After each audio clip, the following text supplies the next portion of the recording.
Hello, it's Stuart, the Unrepentant Atheist, and we've got another call here with Matt Dillahunty and Jimmy Snow. Obviously, mostly Matt doing the talking, as he always does. And we've got Clark calling in, who is arguing that, well, effectively, science can't be used to prove the reliability of science, and the brain can't be used to prove the reliability of the brain. I think he's pointing to something beyond, something metaphysical in a transcendent reality, which sounds a bit to me like presuppositionalism. But let's have a listen, because Matt is going to demonstrate how he establishes the reliability of his senses. Begin with the assumption that you and I share a reality, and then seek out your input to be like, do you see that as well? Is your description of what I'm seeing or hearing or engaging with, is it similar to mine? And this is why science relies on independent confirmation. Otherwise, it might just be a delusion. I might have, how do I tell whether or not something's an optical illusion, a delusion, whether there's something wrong with my brain? And so this is where we get other individuals to view it. That becomes one of the key aspects of verifying the reliability of my senses. I can tell whether or not I'm colorblind, even if I am a brain of that, by taking a test on that. And we can show blind people that other people can in fact see, and we can show colorblind people that in fact other people can see the colors that they can't see. We're so good at being able to identify when brains aren't working correctly that we can demonstrate this to people whose brains aren't working correctly. That is the process, as close to it that we have, for verifying the reliability of senses. If we're doing that, do you have some better way to do it other than independent confirmation from other people to say, yes, this is what we're all seeing. Yes, this is what we're all hearing. Do you have another way to verify the reliability of someone's senses? Yeah, we appeal to eidetic universals, and we do phenomenological reduction in terms of methodology. But the issue with what you're saying is that science, evidence specifically with regards to these theories to theory successions, it's utterly meaningless. It's meaningless artwork as a methodology, and so science is not going to be sublating in any way. It's just going to be constantly recursively negating in virtue of this body of knowledge, not sharing meaning across the paradigms. So that's the issue. You're just presuming this notion that science is virtuous. I'm saying, no, it's non-virtuous. You need to demonstrate that. That's an entailment. No, sir. No, sir.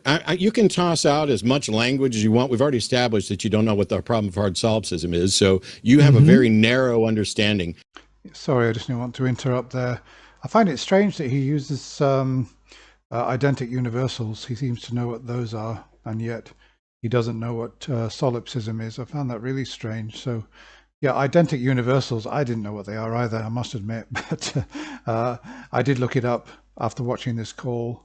And I think the originator seems to be Plato with his theory of the forms. So you've got forms like abstract forms such as justice, mercy, and peace, which we all somehow intuitively know. And then you've got concrete forms, such as dog, cat, sheep, that type of thing. So he seems to be saying that you can determine the reliability of your own senses by collectively referring to these eidetic universals, as he calls them.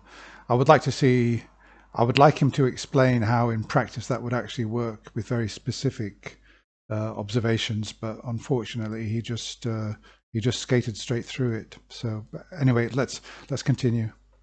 And the question here was, do you have a better way to demonstrate the reliability of senses? And your answer was that you could use eidetic universals.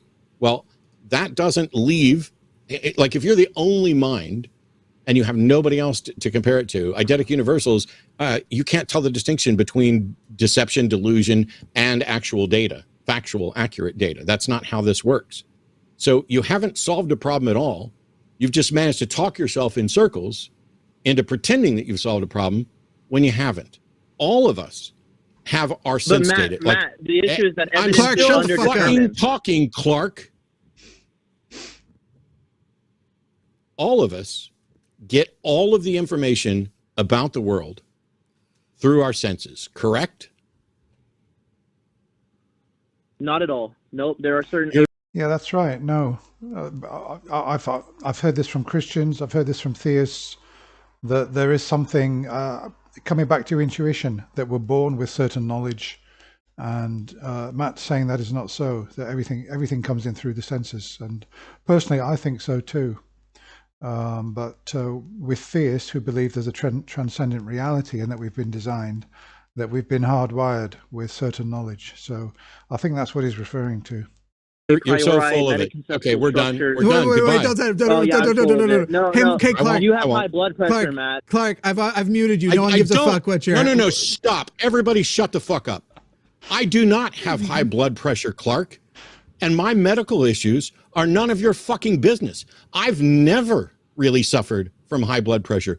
Why on earth would you even bring that up now, you piece of shit? I've still got him muted. Clark, you. Okay, well, I'm not going to listen to what Jimmy Snow says, but well, that was an unfortunate sort of end to the call that Clark had got to bring up Matt. Why he thinks Matt has got high blood pressure, I've got no idea. You can appear to get very emotional and wound up, and actually not have high blood pressure. So I don't know where he gets that from, but obviously Matt says he hasn't got high blood pressure. Apparently, it seems that he's got fairly normal blood pressure, but it is irrelevant, and it would be better if people didn't bring up health issues as if that is somehow a factor in their argument. It's crazy. Okay, another highly charged call, but I think some interesting things came out of it. For me, learning about identic universals and what they are and how they relate to Plato's theory of the forms. I do find that interesting, actually, but I think Matt is correct that everything that we know actually comes through the senses. We're not hardwired, as it were, by a sort of transcendent creator with sort of knowledge, for example, moral knowledge.